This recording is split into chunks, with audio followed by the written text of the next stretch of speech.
If you want to understand the true fragility of global power, Yeah. don't look at an aircraft carrier. Right. Don't look at a nuclear silo or a massive standing army. Look at a narrow 21-mile stretch of water called the Strait of Hormuz. Yeah, exactly. Because when you examine the actual plumbing of the world economy, those muscular displays of military dominance start to look a lot less important than the geographical pressure points that, well, control the flow of our economic lifeblood. We are looking at a landscape defined entirely by its choke points today. It really forces a complete reevaluation of how leverage works in the modern era. I mean, we're so accustomed to measuring power in binary terms, like who has the bigger military budget or who has the most advanced fighter jets. Right. But a choke point like Hormuz operates on a completely different logic. Hmm. It's a localized vulnerability with global cascading consequences. You can have all the military hardware in the world, but if a fifth of the global oil supply suddenly cannot pass through that 21-mile gap, your entire industrial base begins to suffocate. And that suffocation scenario is the mission for our deep dive today. I want to warmly welcome you, the curious mind, joining us. We are unpacking a highly detailed, deeply provocative vlog transcript from political commentator Imran Riaz Khan. It's a fascinating piece of source material. It really is. His central thesis revolves around a proposed geopolitical chess move. He claims that Donald Trump is pushing for an outside blockade of the Strait of Hormuz to apply maximum economic pressure. Now, I have to state our impartiality rule right up front here. Oh, absolutely. That's crucial. Right, because Khan is presenting a highly charged narrative. It's full of strong international perspectives and, frankly, sweeping assertions about various global leaders. Our goal for you isn't to validate these claims as undeniable truth or to take a political side. We're definitely not endorsing any political figures here. Exactly. We are here to act as impartial guides. We want to dismantle the logic of the argument itself, explore the mechanics of this proposed blockade, and, look at the geopolitical dominoes it threatens to topple. So, okay, let's unpack this. Let's do it. What exactly is an outside blockade? Well, let's unpack the core mechanism of this proposal, because outside blockade is a really fascinating phrase. Historically, when we think of securing or blocking a strait, the instinct is to control the water itself. Right, you put your ships inside the channel? Exactly. But the premise Khan outlines is fundamentally different. It's an attempt to put a padlock on the outside of the door. The idea is to position forces in the open ocean, like the Arabian Sea or the Gulf of Oman, and dictate what goes in and out of the Persian Gulf before it even reaches the narrowest point of the strait. Wow. So it's about intercepting traffic before it gets to the choke point. Yeah, the stated objective is to economically isolate Iran by cutting off its primary maritime artery, but from a distance. But the moment Khan introduces this grand strategic vision, he immediately pivots to the international reaction, or I guess the stunning lack of international support. You would assume a blockade designed to secure a region would draw the usual coalition, right? You'd think so. Instead, the vlog details a room that is practically empty. I mean, we are talking about major global players' nations holding UN veto power, stalwart Western allies, flatly rejecting the proposal. It's a laundry list of refusals. Yeah. China, Russia, France, the UK, Australia, Germany, Poland, Spain, Italy, all of them are passing on this. What's fascinating here is the breadth of that rejection. It's the first major structural crack in the blockade theory. We have to look at the underlying economic gravity pulling these nations away from Washington. Right. Take Germany, for instance. Post-Nord Stream, the German industrial machine is acutely sensitive to energy shocks. They simply cannot afford artificial volatility in the Middle East when they're already restructuring their entire energy grid. Oh, absolutely. Or look at Spain and Italy nations dealing with their own delicate economic balancing acts. The traditional Cold War-era reflex to just move in lockstep with the United States foreign policy is fracturing. And it's fracturing under the weight of sheer economic self-preservation. That Cold War reflex point is so important because the sheer list of refusals forces the question. If the major economies, the pillars of NATO, are out, who is actually left holding the bag here? It's a very small group. Yeah, Khan points to a very narrow, specific group of exceptions. He notes Israeli Prime Minister Benjamin Netanyahu is reportedly supportive. Then he lists certain Arab nations and Pakistan. But he doesn't frame their support as some kind of shared strategic vision. Right. No. Far from it. Khan frames their participation as an act of existential desperation. His analysis suggests that the Arab nations offering support are doing so out of a deep-seated reliance on the U.S. security umbrella. Makes sense. And his characterization of Pakistan is even more severe. He describes a fragile nation managed by a military establishment that is compelled to nod along with Washington simply to ensure its own institutional and financial survival. I mean, it's like organizing a massive neighborhood watch, but only the people who owe you money show up. That is a perfect analogy. The people with the secure homes and the robust alarm systems, France, the UK, Germany, they're closing their blinds and staying out of it.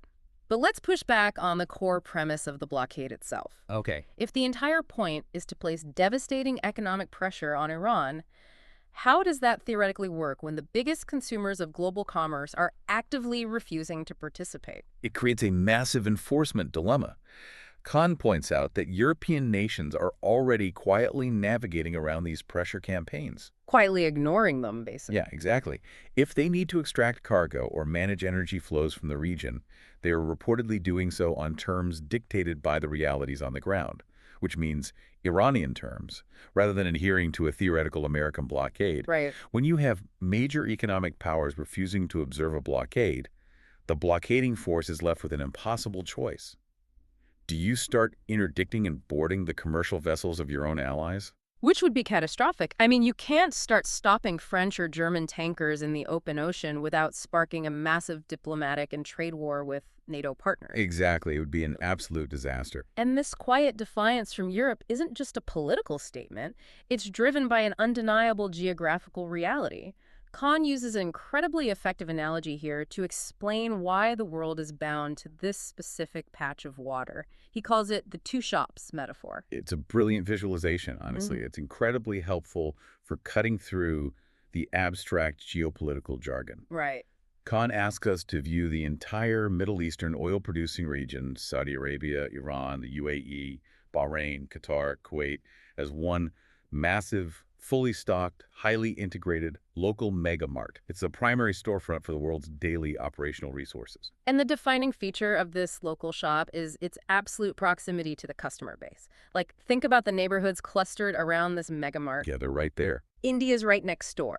Pakistan is across the street. You pan out slightly, and you hit Japan, Thailand, China. Look south, and you have the entire continent of Africa. It's a massive market right on their doorstep. Exactly. These aren't just dots on a map. These are massive, energy-hungry industrial economies situated geographically right next to the greatest concentration of hydrocarbons on the planet. And it goes beyond just the immediate neighbors, too. As the analysis details, Russia sits to the north with its own reserves. Right. But the Central Asian states are tightly woven into this network. Right. Even pushing further out to the Pacific, places like Indonesia, South Korea, their supply chains are optimized for the Persian Gulf, purely due to the economies of scale that this proximity provides. The entire infrastructure of global shipping has spent half a century calibrating itself to this specific storefront. Okay, so enter the competitor. Khan posits that the ultimate strategic objective of Trump's outside blockade isn't nearly about punishing Iran. The end goal is to shutter the local megamart entirely. By creating an artificial choke point, you force all those massive customers, Europe, Asia, Africa, to find a new supplier. And the alternative shop, according to this narrative, is owned by the United States. Utilizing massive domestic reserves and the theoretical control over Venezuelan heavy crude. Exactly. The theory outlines a hostile corporate takeover executed via military posturing. You shut down the competitor's logistics hub, so the world literally has to buy from you. But wait, from a purely logistical standpoint, is that even viable? I mean, if I have to drive 4 towns over to get groceries, the gas I spend makes the groceries infinitely more expensive. Yes, exactly. How does this translate to oceanic freight? We aren't talking about moving a few boxes here. No, we're talking about rerouting millions of barrels of oil daily. The logistics make the scenario highly improbable. Yeah. Honestly, it borders on economic fantasy. It requires a fundamental misunderstanding of maritime risk and shipping economics. To move oil from the U.S. Gulf Coast or Venezuela to markets in Asia or Europe involves crossing vast oceanic expanses. You can't just draw a straight line across the Atlantic or the Pacific on a map and assume that's the route. Because ships don't sail like that. Right. They hug the coastlines, usually about 10 to 25 kilometers off the coast for safety. Because of the war risk premiums and the intricacies of maritime insurance, right? When we talk about global shipping, we have to talk about entities like Lloyd's of London. Oh, absolutely. These massive cargo vessels, the VLCCs, very large crude carriers, they are floating liabilities worth hundreds of millions of dollars. They don't venture into the deep, isolated center of the ocean if they can avoid it. No, because if something goes wrong mechanically or meteorologically, they are completely cut off from support. They rely on established, predictable routes that offer proximity to safe harbor and emergency infrastructure. That makes total sense. If you force a European or Asian nation to suddenly abandon the Persian Gulf and rely on the Americas, you are forcing them to navigate incredibly long, circuitous, and highly exposed routes. Adding weeks to the journey. Yes, you are drastically increasing the days at sea. And a VLCC burns an enormous amount of bunker fuel every single day. If you add 2 weeks to a journey, the fuel costs alone begin to wipe out the economic viability of the cargo. Khan summarizes this brutally in the transcript. He says, when you go far, your petrol will be spent, your rent will be spent, your time will be spent, and your risk will be higher. It's spot on. You are taking the finely tuned engine of global logistics and throwing sand directly into the gears.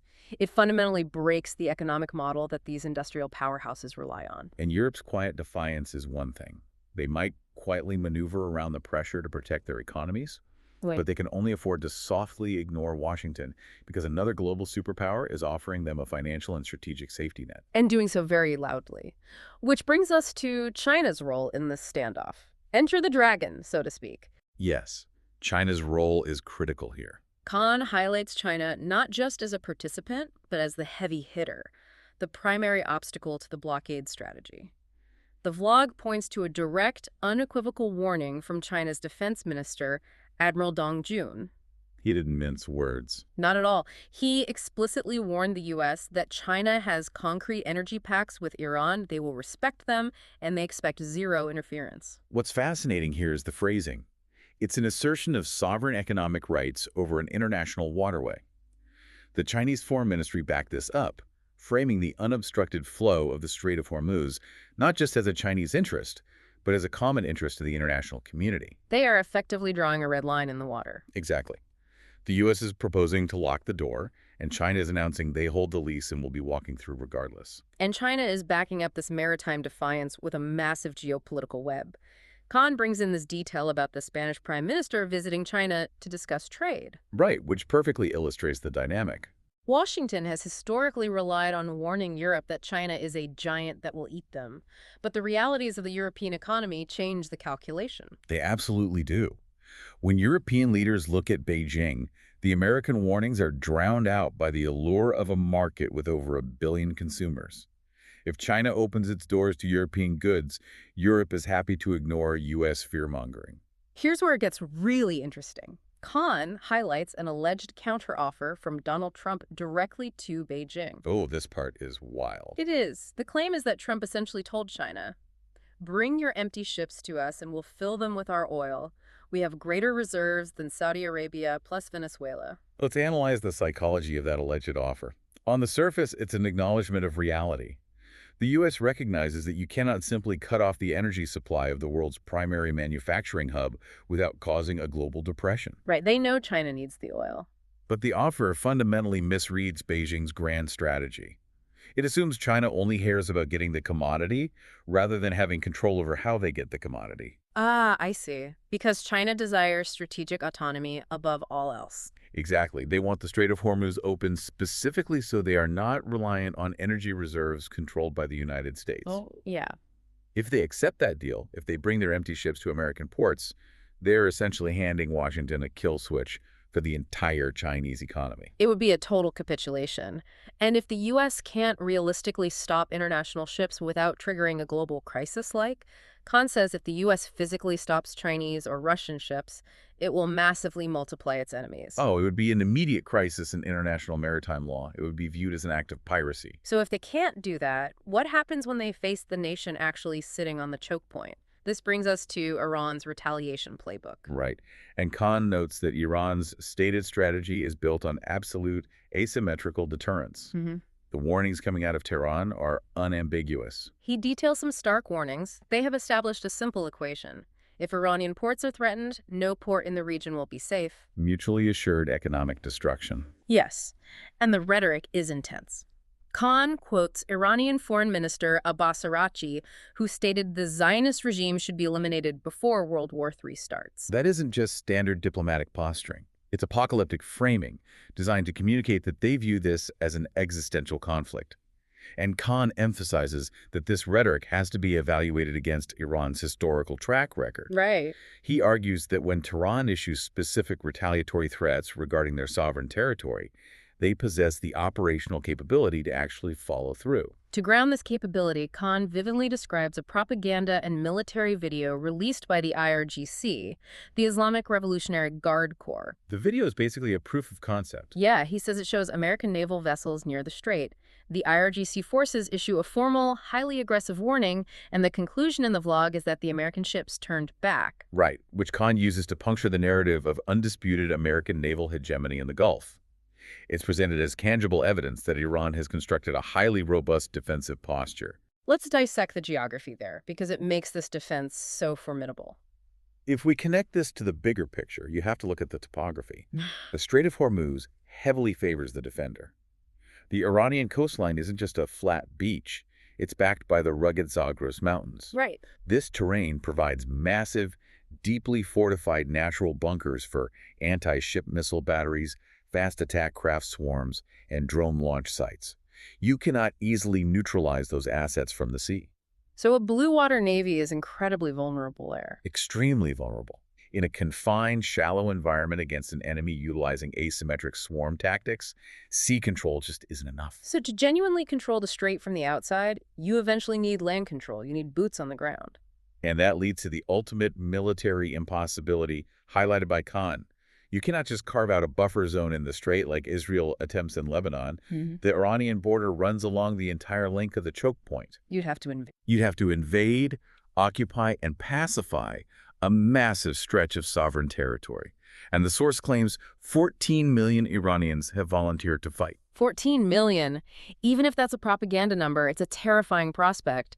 Analysts in this source believe controlling the strait via raw power is practically impossible without starting an unwinnable ground war. Exactly. So, if an outright military victory is impossible and a global blockade is deeply unpopular, how does the proposing power back down without looking weak? What is the exit strategy? Well, according to the source, the U.S. needs a face-saving war trophy. They need a tangible prize to present to their domestic audience to justify the escalation, so they can then de-escalate. And the text identifies a very specific trophy, Iran's 60% enriched uranium. Let's dive into the physics of that 60% number, because it's not arbitrary. It comes down to the mechanics of uranium enrichment and separative work units, or SWU. The leap from naturally occurring uranium to the low-enriched 3 or 5% used for civilian power plants requires a massive amount of time and centrifuge capacity.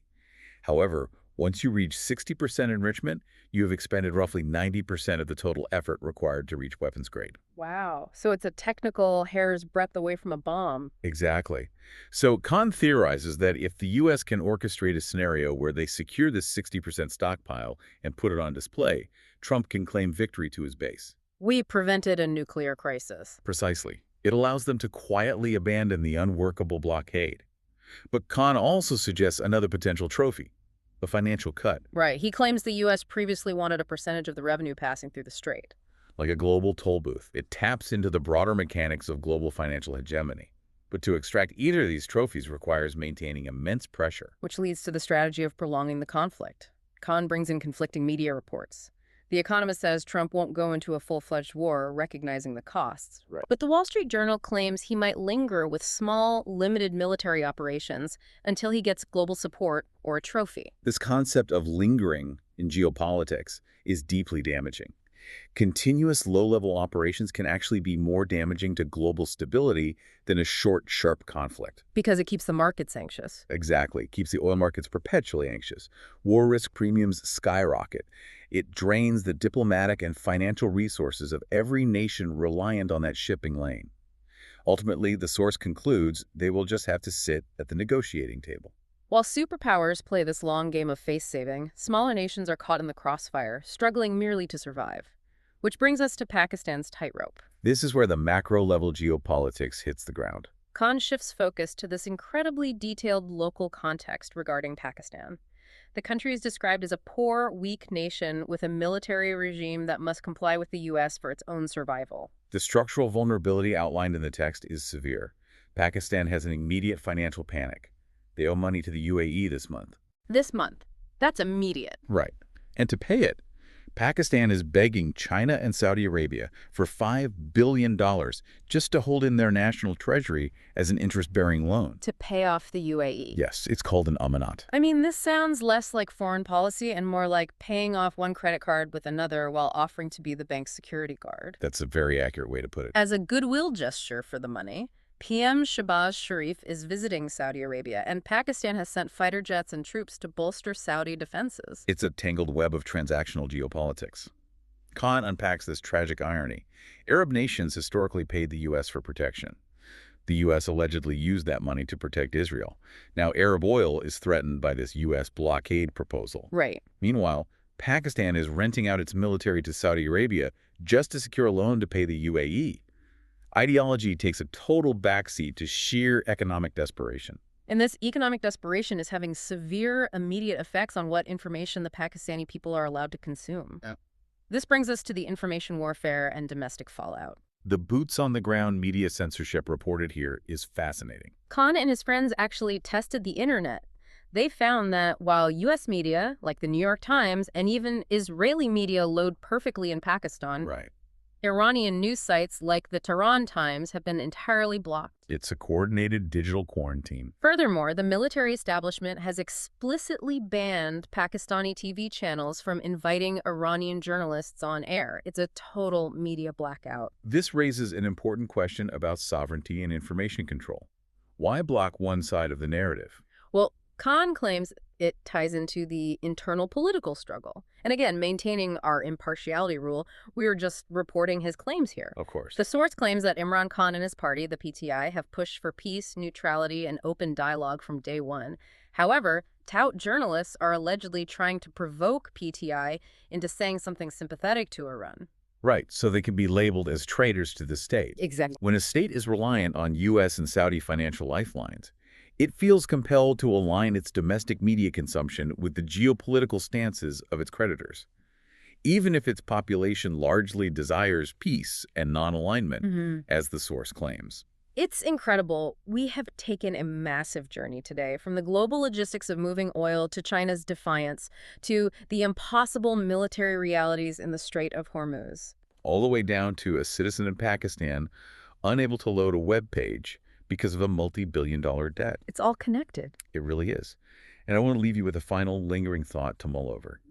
The source paints a picture of a world where military might is increasingly handcuffed by economic interconnectedness. Yeah. If a superpower cannot physically enforce a blockade because the global economy, including its own allies, simply cannot afford it, we have to ask a big question. What's that? Has the true ultimate weapon of war shifted permanently from the aircraft carrier to the supply chain? Wow. That is a brilliant point to end on. Thank you for joining us on this deep dive into the complex mechanics shaping our world. Keep questioning the headlines, look closely at the underlying systems, and keep exploring the fascinating world around you. Until next time, keep diving deep.